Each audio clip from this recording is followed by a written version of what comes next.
or rather, and both of them are separate from Tasmika. That, to me, in the circumstances of what has been happening here, is, I feel, subject to what you say, is highly, highly technical. Yeah.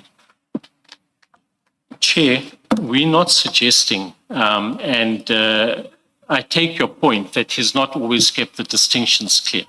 All we're suggesting is that the criticism that he deliberately withheld information from his statement is not one that can be made. And if that is going to be advanced, and particularly listening to the debate with the commissioners, it's all the more reason why we need time to deal with this carefully and properly. Because you are going to draw inferences. We can see that happening already from aspects which we say you should not. But the point I'm making is this. We don't suggest that he's not entitled to be questioned. Your point is correct that he doesn't always keep a strict distinction. But the submission goes to the criticism that somehow all of these entities that are not mentioned in the statement, I say all, but what applies in respect of Tasmika would apply to his other entities, somehow created an obligation on him to deal with whatever was done internally or otherwise, we don't know, between those companies and himself or Ziggy. Something else altogether. I don't know if Commissioner Khumalo wanted to come in on the same issue.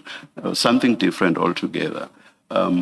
What's your position with regard to the separation suggested by Mr. Shaskalsin? That is issues relating to, is it the infographic? And the schedule.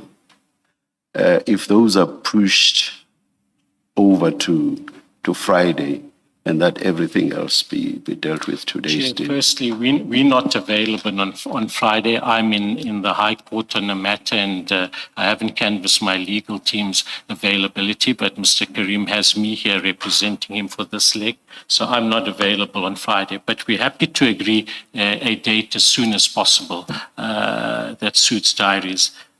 We say there's no prejudice in holding over all of this to when Mr. Carrim comes back. It's clear his evidence can't be completed today. It's clear that with a stand-on, we in any case going to eat up into a substantial portion of today.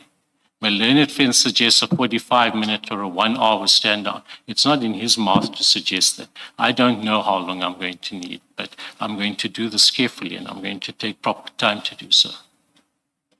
If we are not inclined to adjourn so that you should prepare a postponement application, if our inclination is to give you time to consult, what time would you suggest? Mr. Shaskalsin has suggested 45 minutes to an hour. What would you suggest? Chair, I think at least 2 hours, and I'll come back to you if I need more time. But I do want to say, it seems then that you've prejudged an application that Mr. Bana, I take strong exception to that. No. You know, and you are an experienced counsel, you know that people presiding, let me use the court, the example of courts, you know that judges will engage you during argument, engage you to an extent that you will think they are against you. But in the end, you are surprised that the judgment is in your favor. Engaging counsel has nothing to do with matters being prejudged, and you know that. I take very strong exception to that attitude. I don't think... In fact, I find it unprofessional for you to say that I have prejudged issues purely because I'm engaging you. I take strong exception to that. I don't think that you should take exception. And I do. Can I respond, Chair? What you put to me was that you weren't going to allow an opportunity for the postponement application. I did not. I did not say I am not. I never said so. We can play back the tape. We can play back the recording. Then I was mistaken. So that is, I can actually, to be rough, I can say you are lying. No, then I was mistaken.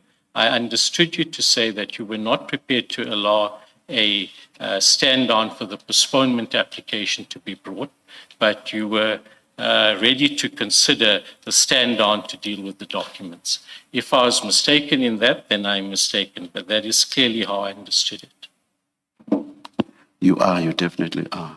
I did not. It was an if situation, which arises all the time during argument. Then I accept that. Thank you. And you apologize for what you said, because you basically suggested impropriety on my part, that I've prejudged issues whilst the matter is being debated. Are you tendering an apology for Yes, that? if I misunderstood it, then I tender an apology. But as you say, the record will indicate, and my recollection is that you said, if you are not prepared... So you are to tendering a acknowledge- qualified apology, a conditional apology. Chair, if I'm You mistaken, are tendering a conditional- I apologize, but that's not what I heard. You are saying if the recording can what, so you are tendering a It's conditional what you put to apology. me as well, that the recording will reflect what happens. What's good for you is good for me. So I'm not accepting the so-called apology. Thank you very much. Any further submissions? No, I did say if I misunderstood, I I'm saying I'm not, apologize. let's step off that. I'm saying I'm not accepting it. So let's step off that. Any further submissions? No further Thank you very much. We will take a short adjournment. We'll indicate when we are ready.